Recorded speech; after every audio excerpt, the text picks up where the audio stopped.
ಅದು ಹೇಗೆ ಆಗುವುದೋ ಅವನಿಗೆ ವಿವರಿಸಬಲ್ಲವರು ಯಾರು?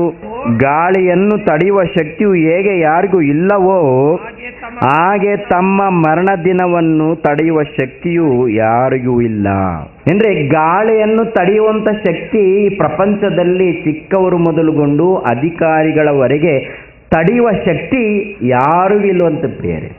ಚಿಕ್ಕವ್ರಿಗಾಗಿರ್ಬೋದು, ದೊಡ್ಡವ್ರಿಗಾಗಿರ್ಬೋದು, ವಿಜ್ಞಾನಿಗಳಿಗಾಗಿರ್ಬೋದು, ಪ್ರಪಂಚದಲ್ಲಿ ಮಹಾ ಮೇಧಾವಿಗಳೆಂದು ಕರೆಯಲ್ಪಡುತ್ತಿರ್ಬೋದು. ಆದರೆ ಗಾಳಿಯನ್ನು ತಡೆಯುವ ಶಕ್ತಿ ಪ್ರಪಂಚದಲ್ಲಿ ಮಾನವರಿಗೆ ಹೇಗಿಲ್ವೋ ಅದೇ ಪ್ರಕಾರ ಮಾನವರ ಮರಣವನ್ನು ತಡೆಯುವ ಶಕ್ತಿ ಈ ಪ್ರಪಂಚ ದೇಶದಲ್ಲಿ ಯಾರಿಗೂ ಇಲ್ಲವಂತೆ ಪ್ರಿಯರೇ.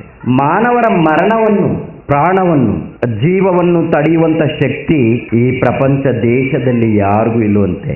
ಮನುಷ್ಯನು ತನ್ನ ಪ್ರಾಣವನ್ನು ತಡೆಯುವಂತ ಶಕ್ತಿ ಮನುಷ್ಯನಿಗೆ ಇಲ್ಲದೆ ಇರುವಾಗ ಈ ಮನುಷ್ಯನು ಒಂದು ಸಾರಿ ಯೋಚನೆ ಮಾಡಿ ಪ್ರೇರೆ, ಯಾವ ರೀತಿ ಕಷ್ಟಪಡ್ತಾ ಇದ್ದಾನೆ, ಯಾವ ರೀತಿ ಭೂಮಿ ಮೇಲೆ ಹಾರಾಟದಿಂದ ಹೋರಾಟದಿಂದ ಪ್ರಯಾಸ ಪಡ್ತಾ ಇದ್ದಾನೆ. ಈ ಭೂಲೋಕದಲ್ಲಿ 60-70 ವರ್ಷ ಜೀವಿತ ಆದ ನಂತರ ಆಮೇಲೆ ಸತ್ತೋಗ್ತೀನಿ, ಆಮೇಲೆ ನನಗೆ ಮರಣ ಬರುತ್ತೆ, ಆಮೇಲೆ ನಾನು ಈ ಲೋಕ ಬಿಟ್ಕೊಂಡು ಹೋಗ್ತೀನಂತ ಎನ್ನುವಂಥ ಸಂಗತಿ ತಿಳಿದಿದ್ರೂ ಕೂಡ ಈ 60-70 ವರ್ಷ ಜೀವಿತ ಕಾಲದಲ್ಲಿ ಸಕಲ ಸುಖಗಳನ್ನು ಅನುಭವಿಸಿ ಇನ್ನು ಹೆಚ್ಚಾಗಿ ಈ ಲೋಕದಲ್ಲಿ ಪ್ರಯಾಸ ಪಡ್ತಾ ಇರ್ತಾನೆ. ಏನೋ ಸಾಧನೆ ಮಾಡಬೇಕು, ಏನೋ ಉದ್ಧಾರ ಮಾಡಬೇಕು, ಏನೋ ಮಂದಿ ತವಕ ಪಡ್ತಾ ಇರ್ತಾರೆ ಪ್ರಿಯರೇ. ಆದರೆ ಕೊನೆಗೆ ಒಂದೇ ಒಂದು ಮಾತು ಹೇಳಿದ್ದಾನೆ, ನಿಮ್ಮ ಪ್ರಾಣವು ನಿಮ್ಮ ಕೈಯಲ್ಲಿಲ್ಲ, ನಿಮ್ಮ ಮರಣ ದಿನವು ನಿಮ್ಮ ಹತೋಟಿಯಲ್ಲಿಲ್ಲ. ನಿಮ್ಮ ಮರಣ ದಿನ ಅಂದ್ರೆ ಯಾವತ್ತು ಏನಾಗುತ್ತೋ ನಿಮ್ಗೆ ಗೊತ್ತಿಲ್ಲ. ಓ ಮನುಷ್ಯ, ಸ್ವಲ್ಪ ಹೊತ್ತು ಕಾಣಿಸಿಕೊಂಡು ಆಮೇಲೆ ಕಾಣದೆ ಇರುವ ಹಬೆಯಂತೆ ಇದ್ದೀಯಾ. ನಿನ್ನ ಜೀವಿತ ಕಾಲವು ಒಂದು ಹೂವಿನ ಹುಲ್ಲಿನಂತೆ ಇದ್ದೀಯಾ. ನಿನ್ನ ಜೀವಿತ ಕಾಲ ನೀನು ಸ್ವಲ್ಪ ಹೊತ್ತು ಕಾಣಿಸ್ಕೊಳ್ತೀಯ, ಆಮೇಲೆ ಕಾಣದೆ ಮಾಯವಾಗಿ ಹೋಗ್ತೀಯಾ. ನಿನ್ನ ಪ್ರಾಣ, ನಿನ್ನ ಮರಣವು ನಿನ್ನ ಹತೋಟಿಯಲ್ಲಿ ಇಲ್ಲ ಎಂದು ದೇವರು ಹೇಳ್ತಾ ಇದ್ದಾನೆ. ನಿನ್ನ ಪ್ರಾಣವು, ನಿನ್ನ ಮರಣ ದಿನವು ನಿನ್ನ ಹತೋಟಿಯಲ್ಲಿಲ್ಲ, ನಿನ್ನ ಹತೋಟಿಯಲ್ಲಿಲ್ಲ ಅಂತ. ದುಡ್ಡಿದೆಯಾ? ದುಡ್ಡು ನಿನ್ನ ಹತೋಟಿಯಲ್ಲಿ ಇರ್ಬೋದು. ಸಂಪಾದನೆ ನಿನ್ನ ಹತೋಟಿಯಲ್ಲಿ ಇರ್ಬೋದು. ಸುಮಾರು 100 ಮಂದಿ ನಿನ್ನ ಹತೋಟಿಯಲ್ಲಿ ಇರ್ಬೋದು. 100 ಮಂದಿ ನಿನ್ನ ಕೆಲಸವನ್ನು ಮಾಡ್ಬೋದು. ನೀನು ಕುಂದ್ರಂದ್ರೆ ಕುಂತ್ಕೋಬಹುದು, ನಿಂದ್ರಂದ್ರೆ ನಿಂತ್ಕೋಬಹುದು. ಏನ್ರಿ, ಈ ಪ್ರಕೃತಿಯಲ್ಲಿ ಪಂಚಭೂತಗಳಲ್ಲಿ ಮಾನವರನ್ನಾಗಿರ್ಬೋದು, ಜಂತುಗಳನ್ನಾಗಿರ್ಬೋದು, ಪಕ್ಷಿಗಳನ್ನಾಗಿರ್ಬೋದು, ಇವನ್ನೆಲ್ಲವೂ ಕೂಡ ನೀನು ಸ್ವಾಧೀನ ಮಾಡ್ಬೋದು. ಇವನ್ನೆಲ್ಲವೂ ಕೂಡ ನೀನು ಹತೋಟಿಯಲ್ಲಿ ತಗೋಬಹುದು.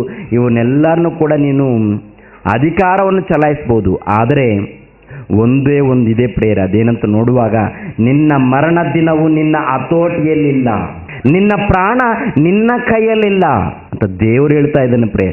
ನಿನ್ನ ಪ್ರಾಣ ಮತ್ತೆ ಯಾರ ಕೈಯಲ್ಲಿದೆ? ನಿನ್ನ ಪ್ರಾಣ ನನ್ನ ಕೈಯಲ್ಲಿದೆ. ನಾನೇ ಒಂದು ದಿನ ಕೊಟ್ಟಿದ್ದೀನಿ, ಒಂದು ದಿನ ನಾನೇ ನಿನ್ನ ಪ್ರಾಣವನ್ನು ತೆಗಿತೀನಿ ಅಂತ ಹೇಳ್ತಾ ಇದ್ದಾನೆ ದೇವರು. ನಾನೇ ತಾಯಿಯ ಗರ್ಭದಲ್ಲಿ ನಿನಗೆ ರೂಪ ಕೊಟ್ಟಿದ್ದೀನಿ. ತಾಯಿಯ ಗರ್ಭದಲ್ಲಿ 9 ಮಾಸಗಳಲ್ಲಿ ನಿನಗೆ ಆಕಾರವನ್ನು ಕೊಟ್ಟಿದ್ದೀನಿ. ಅದೇ ಪ್ರಕಾರ ಪ್ರಾಣವನ್ನು ಕೊಟ್ಟಿರುವಂತ ನಾನು ಒಂದು ದಿನ ನಿನ್ನ ಪ್ರಾಣವನ್ನು ನಾನೇ ತೆಗಿತೀನಿ. ನಿನ್ನ ಪ್ರಾಣ ನಿನ್ನ ಕೈಯಲ್ಲಿ ಮಾತ್ರ ಇಲ್ಲ. ಆದರೆ ಭೂಮಿ ಮೇಲೆ ಸ್ವಲ್ಪ ಕಾರ್ಯವನ್ನು ಮಾಡೋದಕ್ಕೆ ಈ ಭೂಮಿ ಮೇಲೆ 60-70 ವರ್ಷ ಜೀವಿತ ಕಾಲವನ್ನು ನಾನು ಕೊಟ್ಟಿದ್ದೀನಿ.